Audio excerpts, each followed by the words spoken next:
imposer nos imperfections aux autres, mais vouloir la perfection pour son fils. Durée approximative 11 minutes. Contradictions humaines que l'on ne veut pas toujours regarder en face.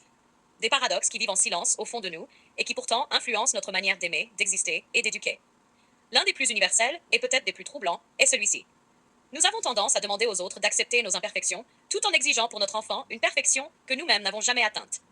Nous souhaitons que les personnes qui nous aiment puissent comprendre nos failles, tolérer nos manquements, s'adapter à nos fragilités, nous accepter tels que nous sommes. Mais quand il s'agit de notre fils, nous rêvons d'un monde idéal, d'une femme idéale, d'une relation idéale. C'est comme si nous avions deux poids, deux mesures. L'indulgence pour nous, l'exigence pour lui. Ce discours n'a pas pour but de juger, mais de comprendre, de décortiquer ce mécanisme humain et peut-être d'en extraire un peu de sagesse. Pourquoi exige-t-on l'indulgence pour nous-mêmes? La première raison est simple. Nous sommes les seuls à connaître la profondeur de nos intentions. Quand on fait une erreur, on sait ce qu'on voulait bien faire. On connaît le contexte, la fatigue, le manque de temps, les blessures du passé. Alors on espère des autres. De la patience, de la compréhension, de la tolérance. On veut qu'ils voient au-delà de nos comportements, qu'ils perçoivent ce qui est derrière. Nos peurs, nos efforts, notre humanité. Par exemple, si on est parfois impatient, on se dit que c'est la fatigue. Si on parle un peu fort, on se dit que c'est l'émotion. Si on oublie quelque chose, on se dit que c'est le stress. Si on réagit trop vite, on se dit que c'est la sensibilité. Nos imperfections, nous les voyons comme des nuances, des cicatrices, des conséquences, rarement comme des défauts définitifs.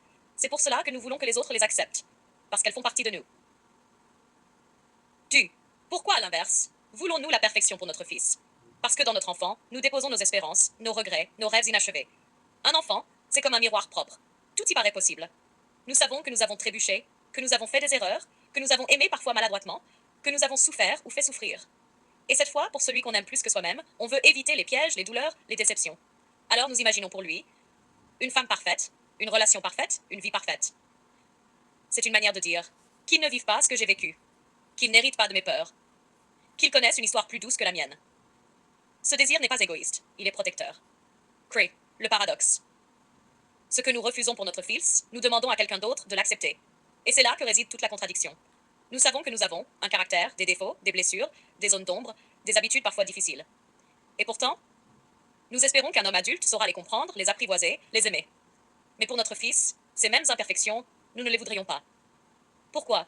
Parce que nous ne voulons pas qu'il souffre. Parce qu'il est notre enfant, notre fragilité la plus précieuse, et que nous nous autorisons toujours plus de sensibilité avec lui qu'avec nous-mêmes.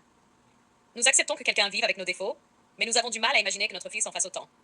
Ce n'est pas de l'arrogance, c'est de l'amour. Un amour un peu maladroit, mais sincère. Exemple concret du paradoxe. 1. L'impatience. Je peux dire, je suis parfois patiente. C'est comme ça, il doit l'accepter. Mais pour mon fils, je rêve d'une femme douce, calme, posée. 2. La sensibilité. Je dis, oui, je suis sensible, j'ai mes réactions, mais je suis comme ça. Pour mon fils, je voudrais une femme équilibrée, émotionnellement stable. 3. Le caractère. Je peux être têtue, je peux bouder, je peux être fière, et je me dis, l'homme qui m'aimera comprendra. Mais pour mon fils, je veux une femme patiente, mature, qui dialogue. 4. Les blessures. Je demande à l'autre d'accepter mon passé, mes peurs, mes cicatrices. Mais pour mon fils, je voudrais une femme qui a déjà tout guéri. Pourquoi ce paradoxe est normal? Parce que nous nous situons sur deux plans différents. Le plan égalitaire et le plan protecteur. Avec un partenaire. On est deux adultes. On négocie, on s'adapte, on répare, on s'améliore ensemble. On se place à égalité. Avec son fils, on n'est plus deux adultes. On est un protecteur et un protégé. On rêve pour lui ce qu'on n'a jamais osé rêver pour soi. Ce n'est pas incohérent, c'est humain. Vice, la révélation. Ce n'est pas la perfection qu'on veut pour son fils. C'est la paix. La vérité, c'est que tu ne veux pas une femme parfaite pour ton fils. Tu veux une femme qui ne le blesse pas. Une femme qui l'aime bien, une femme qui le respecte. Une femme qui le rend heureux. Ce n'est pas la perfection. C'est la sécurité, la douceur, la stabilité. Et ça, c'est très différent. Conclusion.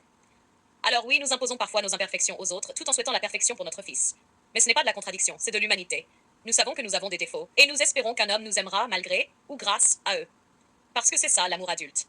Deux imperfections qui apprennent à respirer ensemble. Mais pour notre fils, nous ne voulons pas qu'il apprenne dans la douleur, qu'il grandisse dans la confusion, qu'il souffre dans le silence. Nous voulons pour lui ce que nous n'avons pas toujours eu. La simplicité d'un amour sain, la douceur d'une relation stable, la lumière d'une vie équilibrée. Au fond, nous ne voulons pas la perfection pour lui. Nous voulons la paix. Et cette paix, même une femme imparfaite, comme nous, peut la donner, à condition qu'elle aime juste. Si tu veux,